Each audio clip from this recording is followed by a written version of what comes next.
Yes, the last 2 years were marked for all of us with the COVID pandemic. But it also, I guess, it was a quick boost in technology advancements, and the AI tools accompanied by easy 3D scanning, real-time rendering. They are bringing, science fiction ideas like Metaverse or Matrix closer to reality than ever before. And I wanted to ask you to tell us about the lockdowns on your side, how it impacted your professional life, and maybe on the personal level, if you don't mind sharing that as well. In honesty, the lockdown for us, caused a huge spike of work, because a lot of the companies we work for are film production companies, and a lot of those jobs transitioned from film jobs with a tiny bit of visual effects to full CG jobs. It was a huge undertaking and quite stressful. Plus, we all scattered and started working remotely from our own kind of home setups. And now I'm kind of set up in my kitchen/living room, and I've just spent way too much time here. I guess initially there was a spike of work, and because I think we were always quite nimble, we would always work on jobs that had crazy fast turnarounds. We were already fairly prepared, and the switch to remote work was a lot easier than I was expecting.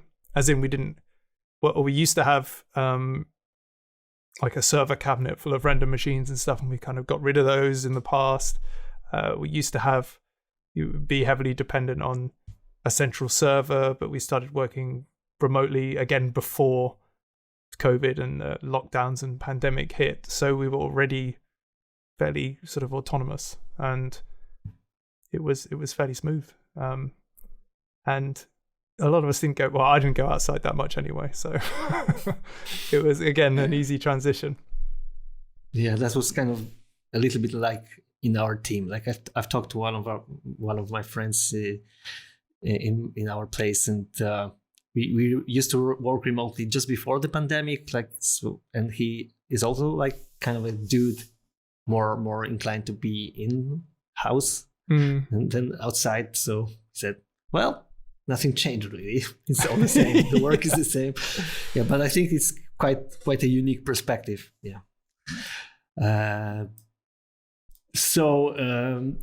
I wanted to ask about, you said this about the spike of work, and you're based in London, and I've seen a video recently about that COVID like kind of coincided with the Brexit as well. And how do you view the impact of these two like extreme events on the UK's animation VFX business, which is one of the biggest like hubs in the world, right? So has things gotten rather harder or better for that industry in the UK? How do you think? Yeah, I'm not sure. Having not worked with through Formation, at least the company I run, having not worked with the larger post-production houses or anything like that, I don't feel like I can comment on the hit of COVID and Brexit. But from my perspective, a lot of the clients we have are pretty much all in London, so it didn't really cause any major bumps. There's I get some.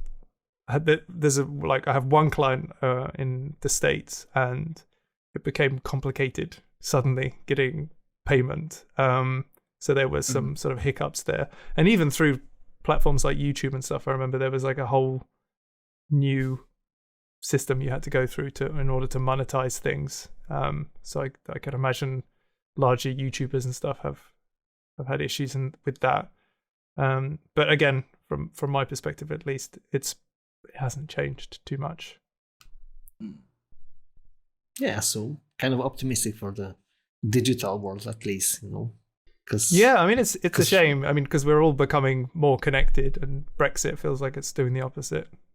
Yeah, that's what the video was kind of discussing, that it's really like interrupting some processes, maybe like more for the trade industry than the digital services. But yeah, and I do think like a lot of the things I take for granted with freedom of movement and stuff, whenever I nip over the channel or what have you, I think like, oh my god, yeah, I'm not going to be able to like use my phone anymore. This is gonna go back to the days of incredibly expensive roaming charges and just mad stuff like that. Yeah, but I guess your answer kind of makes me more optimistic anyway, because people seem to view these things like it will be kind of like the end of the world, so to speak. It feels like the larger technology companies will push through no matter what. Governments can do their things, and then the huge corporations will go like, oh, we'll just do whatever we want. Yeah, possibly. So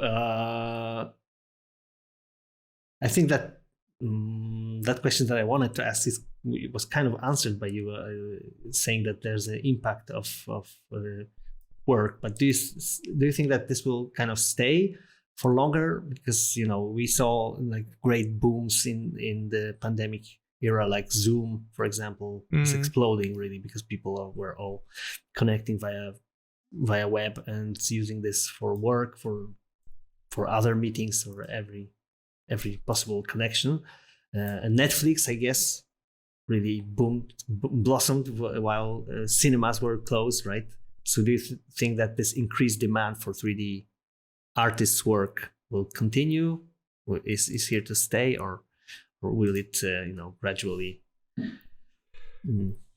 become more leveled, like before the pandemic, when things get calmer? I think it's there are some definite pluses there for small studios and small businesses, just because of the normalization of talking on things like Zoom and like video chats in general. It feels like someone starting a company doesn't necessarily have to have a premises, a studio. There's no expectation of meeting in person. You could just easily just jump on a video call, and that's fine. So in that sense, I mean, we were at the point where we were renting our office, and it was creeping up every year. It would be a little bit more expensive, and then it got to the point where like, we don't really need an office. This is a kind of luxury. It was great, like feeding into the dream of like having the arcade cabinets in the corner and all that kind of stuff. But it's not really required, and it feels like that removes a huge barrier to entry when it comes to sort of starting your own company. So would you say that?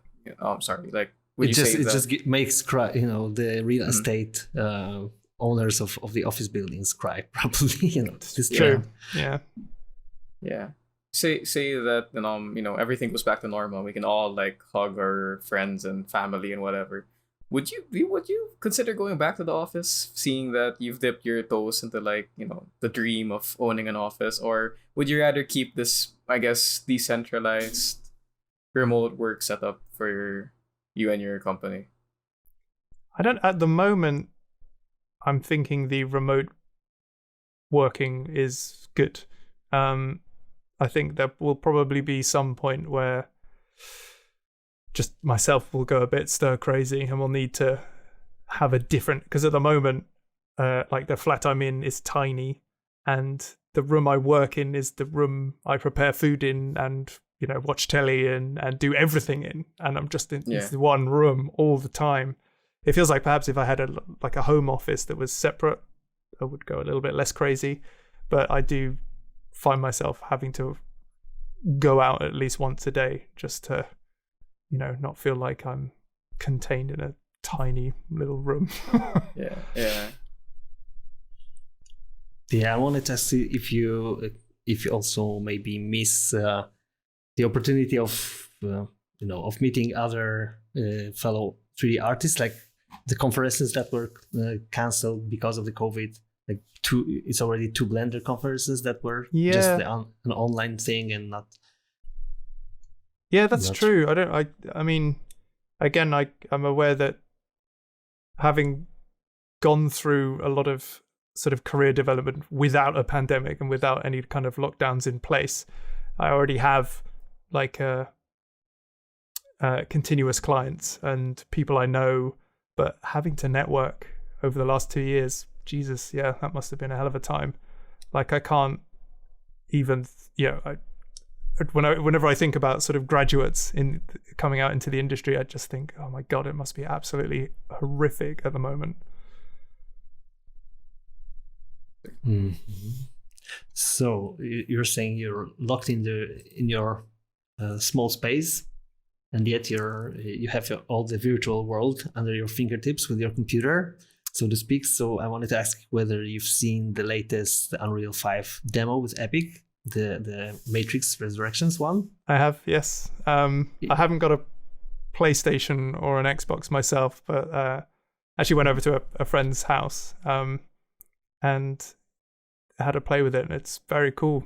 Very cool. Mm-hmm. And do you think that it shows that the full immersion in virtual reality is close now, and how long might it take? I don't know, but it does make me feel like with the rate of like development in this sort of area, it does make you feel like yeah, when you were talking about questioning whether we're already in virtual reality, it's becoming more and more a genuine question by the day, because it feels like and the thing that comes to my mind is it because it's kind of exciting, but at the same time it's scary, and which one of this should be the predominant feeling about this, whether we should be rather worried about this or super excited about the possibilities. No, maybe that's the question between the red and the blue pill. Yeah, I mean, I'm excited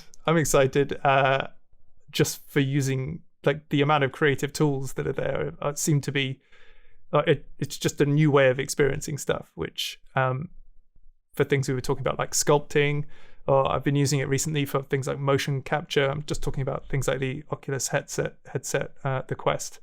And it seems amazing, but then I suppose you have to look at the companies that are behind these products, and I was amazed that the Quest was so cheap for what it is. For the technology inside of it, it feels like that's insanely cheap. But then release, I guess you are with everything, with any kind of service you use for free, or not for free, but very, very cheaply, you're giving up something else. And that, I guess I would worry about. Basically, I'm strapping on something into my head that has like 4 cameras that constantly look around the room and mics that constantly pick up stuff. And that is, I guess it could be exploited down the road. Right. But I guess, we kind of got used to a lot of things that were seeming like scary at the very beginning when they appeared, like the inventions of, people got scared when cinema was invented, seeing just the motion pictures coming to life, these famous shots with train moving towards the camera and people just getting scared of it to jump out of the screen. Yeah, that's true. Yeah. And I mean, everyone has a phone in their pocket pretty much that can do the same kind of thing. So yeah, I mean, I'm not gonna, nothing stops me sort of getting involved with that world. I suppose I don't really use VR hugely for social stuff, and I know it feels like it's going that way. But I think I would still use it. Yeah. Yeah, this this kind of gives already a lot of possibility in connecting. These we've seen like the adverts from Discord, or from lately from Metaverse, right? The Facebook new thing that's kind of suggesting that it will be like a total new level of social connection. I'm kind of hesitant to admit that it's so exciting. Like it's up till now, even it's really great to be able to connect via Zoom call or whatever, but it still feels a little bit something different than just like sitting in the same room and talking. Well, perhaps this is a question of fidelity, maybe of of technological advancement, but for now I really think that it's not yet there to replace it. It may be something different, like an enhancement, like being able to pick up the phone and call someone before that, and that's just another way of communicating, but it's really not yet replacing human interactions. And I think it really shouldn't at the end of the road, right? But why should we like go into that direction? Yeah, and there is like so many intricate details when it comes to interacting in person that you can pick up on. That, again, like you say, maybe it is just a technological limit at the moment, but you just don't have in virtual reality. I mean, it's novel, and I like even when like playing things like Beat Saber and just sort of waving to people. I'm like, this is brilliant, this is great. But then if I were to do that in public, people would think was pretty crazy. Yeah, and I can imagine particularly in a professional setting, if you're having a conference call in virtual reality and you're sort of using simplified avatars, there's a lot of small details you're just not going to pick up on. And yeah. Personally, Tricky. though, like, do you feel like, since you've mentioned you've tried sculpting and stuff in VR, do you feel like in the future it's something you would physically, like the same way you'd buy a computer to work, you'd buy a VR headset to like, oh, it's just like my monitor, I can work in VR? Or do you feel like it's more like, I guess it's fun to like switch it up every now and again? Like, what do you feel about that? Yeah, I mean, I'm a sucker for novelty as well. I'll just be like, oh yeah, I wonder if I could run Blender on like a PC thumbstick or something like that, and I could take that with me, and then I could just plug it into people's TVs, and I wouldn't need to, use a laptop or what have you. So yeah, the ultimate extension of that, I think, would be just taking what would effectively be VR glasses, the size of regular glasses, and then just having massive 4K screens or whatever you want set up via some kind of remoting in system to virtual desktop type stuff, and then just working wherever you want just by slipping on some what only seem like sunglasses. That would be amazing. Yeah, I wish Google continued this Kickstarter they had before. Like, they were making smart glasses, like the first one. And like this, it was really blocky. Yeah, I don't know if you ever saw that. It was really blocky. But then the idea was like there'd be like a tiny screen inside the glasses itself, so you could technically see the world. Like, you'd have like a HUD. Like, yeah, what were they called? Google Glasses? Google Glass. Something like that. Yeah. I think the resolution like was poor beyond reason, but and there's like this whole privacy thing, like, you'd record, there's like a red dot on your glasses. It's like, oh yeah, it's sketchy. I think I would be like, if someone came up to me and was wearing Google Glass or the new Facebook Ray-Bans or something like that, I would be a bit on edge. It's sort of like involuntarily having a camera just poked in your face that could be live streaming or whatever. At least you'd like to consent to that, right? So, like right now we're recording ourselves, but we all kind of agreed to that situation. But right now we're coming up to a place where you kind of involuntarily are spied over. Yeah, it's everywhere. Tough. It's tricky because I suppose maybe it's just sensitivities that people won't have in X number of years. It will just be like, I just assume that I'm being filmed at all times. Yeah, that's the thing that came up in an interview I've seen with Keanu Reeves on this Matrix thing, that he said that someone asked like young people, like, I don't know, 5-year-olds or 10-year-olds. I don't remember how young they were, but about these these privacy issues or like some kind of things, and they were like, even they asked, why is it why is it even a concern? So that, like, they didn't have that that kind of feeling. That I think he asked if you're sitting on a table in a room, and if it's a real table, or if it's virtual, and would you want to be sure that it's a real table? And the kid said that, but why would I want to know? Like, why is it important even?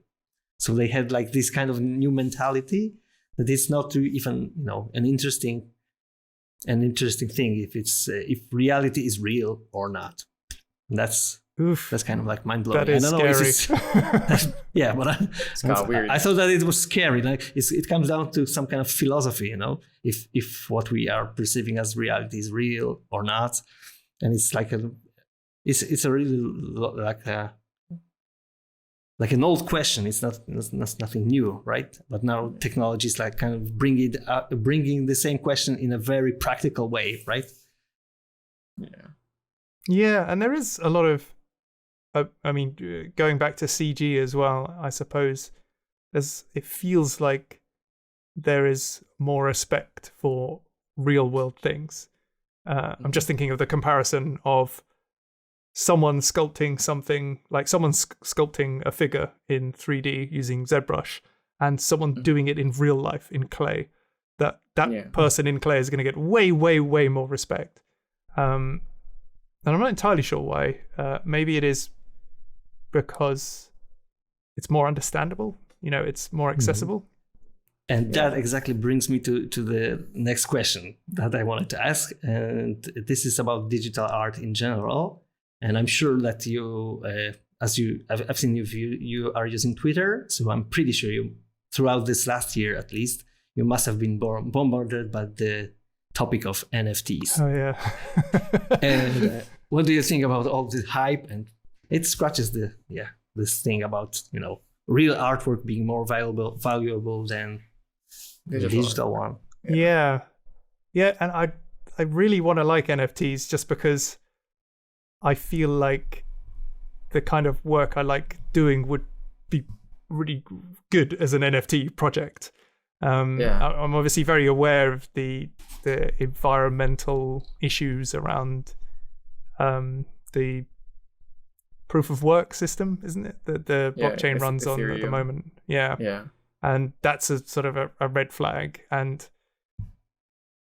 I see, like on Twitter and stuff, just sort of being bombarded by hashtags and whatnot. I see a lot of, I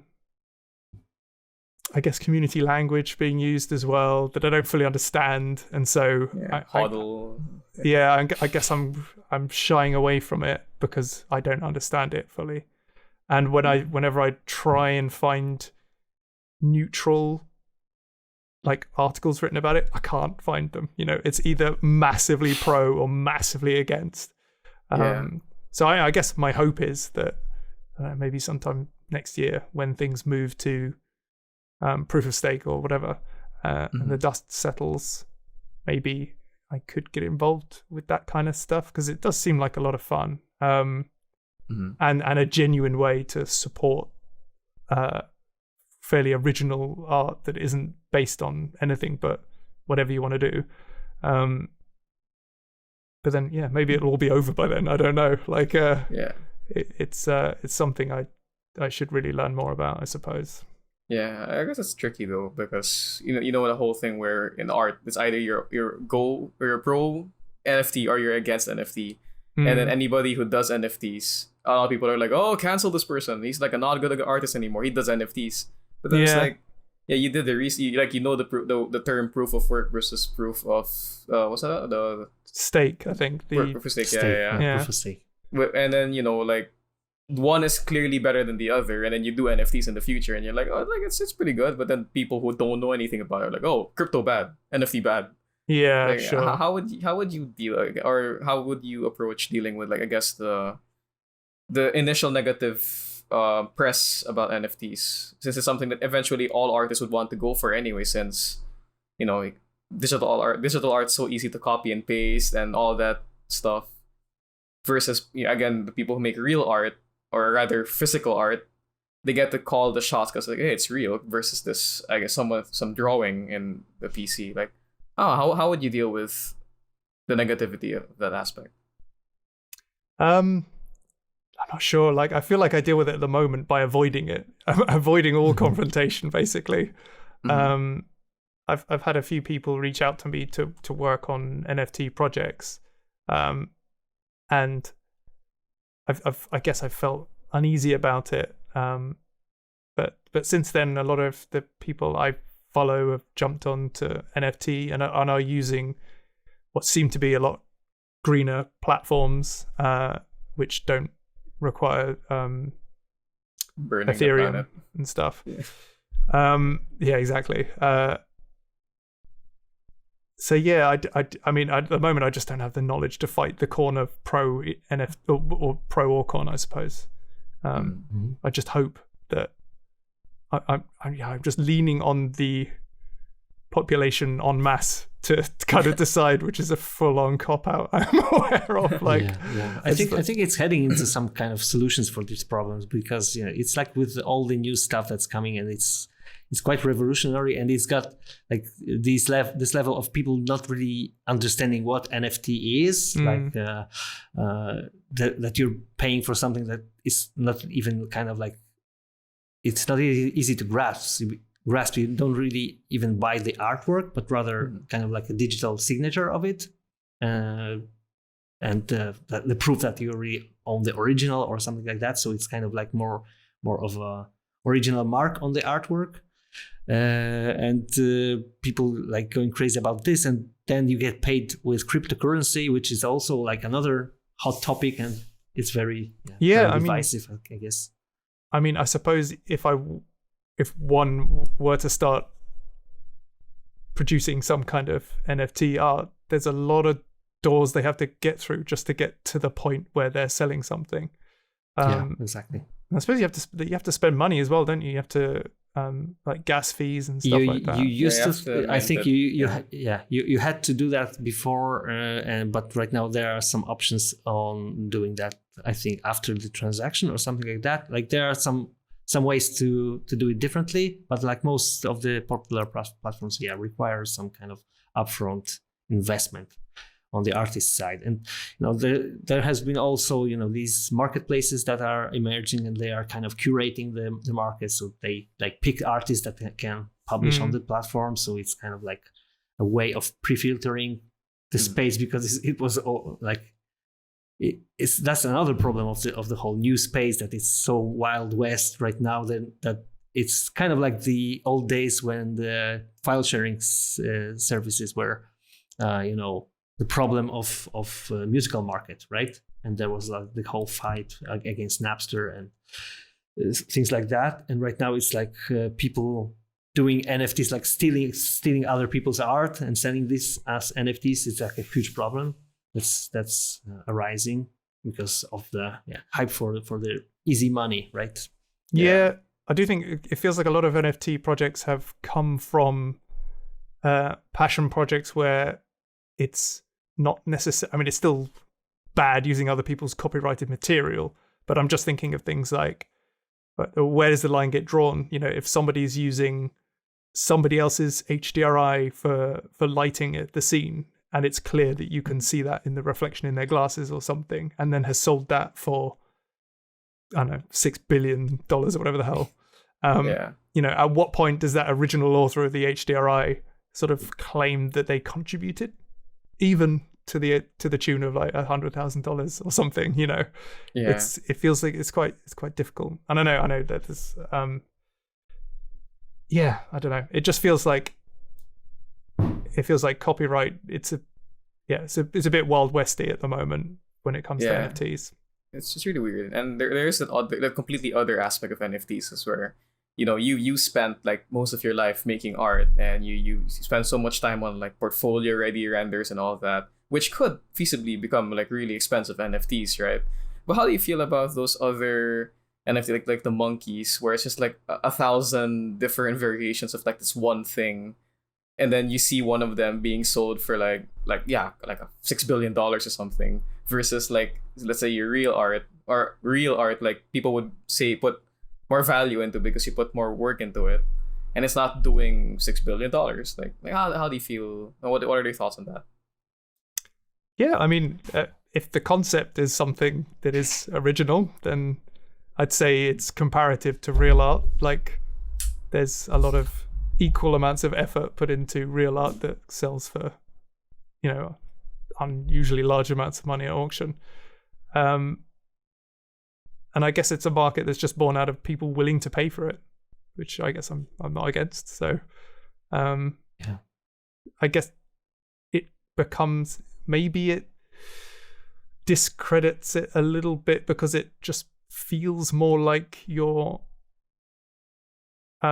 trading stocks or trading cards. It's not. Yeah. It doesn't feel Pokemon like it have cards. the esteem of an art space, whatever that is. Yeah. Mm-hmm. Yeah, but probably it will cool down, I think, in a few years when you can see so many like legit artists coming into that space and doing like really great CG art in that realm, and it's kind of like accompanied by a lot of that hype thing.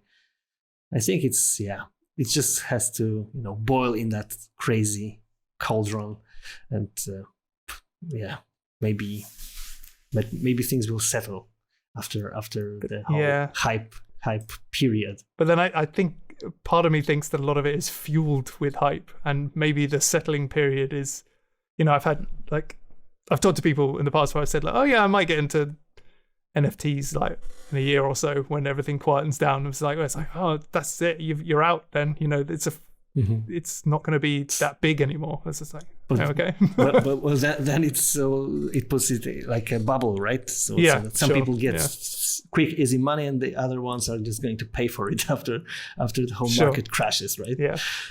But let's hope that 2022 won't be like the crash of the market for all of us. And maybe that last question I wanted to ask you, whether you could share like any wishes or some things that you are waiting for in 2022, or maybe are planning for it. Like if you can share any secret, plans, reveal something, or just maybe some resolutions or plans or hopes for the next year. I think hopes, I suppose, would be being able to support or being able to turn passion projects into projects that could actually earn money would be amazing. And I keep trying to push for, this is why I'm sort of interested in passive income as well, being able to like have an idea for a film short or something that could eventually support me going forward. So I wouldn't, not that I don't enjoy it, but I wouldn't necessarily be at the mercy of whatever agency or production company. But that's a goal I have no way to attain at the moment, at least. And I suppose like NFTs do fill that void. Like they allow artists to do that. But yeah, I just want to sort of get out of the pandemic unscathed as much as possible. Yeah, I guess we all hope for the best in that regard. It seemed all of us were hoping for this year to be like more of a solution for that, with the vaccines coming, and it seems like it's here to stay for a bit longer. Yeah, somehow, but maybe not hopefully not forever, right? So I don't know, and I'm not sure. It does feel like it's sort of perpetually going on forever. This way we're gonna like say hi to our homies in VR. It's the only way to see them without dying or something. It's weird. Yeah, it is. And I do miss it. I do miss like the casual interactions, when you go out for coffee and stuff with friends. It's something I haven't done in the longest of time, other than the odd occasion. And it's something that, while I was there, I kind of took it for granted, I suppose. But hopefully we'll get back to that, having casual in-person sort of conversations and stuff, and that being not akin to spreading massive amounts of germs and horribleness. But like the Chinese proverb says, you better live in how it is, curious times, right, or something like that. So I guess we are living in a very particular times, and hopefully it will be at least interesting. So this curious mind of yours exploring different possibilities, novelties that, as you said, we'll just be able to tackle whatever comes, right? This future Hopefully. year. So we wish you all the best, and in your 3D adventures, and we're hoping to see some of those, whether it's NFTs or any other passion project or commercial work that's impressive. I'm sure we'll be following you, and our audience can also follow you. Maybe you can say a few words. Where can they find your work, and how to follow you online? Like, I found you through ArtStation and YouTube, I think, but you have some other places. I think generally I will update on Twitter quite a lot. So any new things I'll put up on YouTube or projects and stuff, I'll chuck up on Twitter at Louis Dumont. And then I'd like to say I update my website frequently, but I don't. So maybe that's not the best way to go. Yeah. Why don't it just update automatically, right? So with all that AI stuff going around, maybe in the future it will just update all of our portfolios and everything. Yeah, just syncing together. It just feels like nobody really goes to websites anymore. It feels like that's a kind of historic thing to do, is to go and check out my website, because it's like, nah, why? Yeah. Check out my ArtStation. Yeah. Just Linktree or some other place. Oh yeah, I need to set that up. Yeah, that would be good. Maybe just listen to a podcast episode with Louis, and just check the links that we'll share, and you'll be able to find a lot of really, really inspiring and great 3D artwork done in mostly in Blender, as you've heard. And I guess that's it. We're super, super grateful for you for joining us today, and hoping to maybe catch up in the future for some episode, maybe on the NFTs or whatever future projects you'll be working on. Cool. Yeah. Well, thanks very much for inviting me to talk. It's been great. Cool. Thank you so much. Great. And bye. Cool. I guess this will be this is just a cutoff point. Yeah, sure. in the editing, and we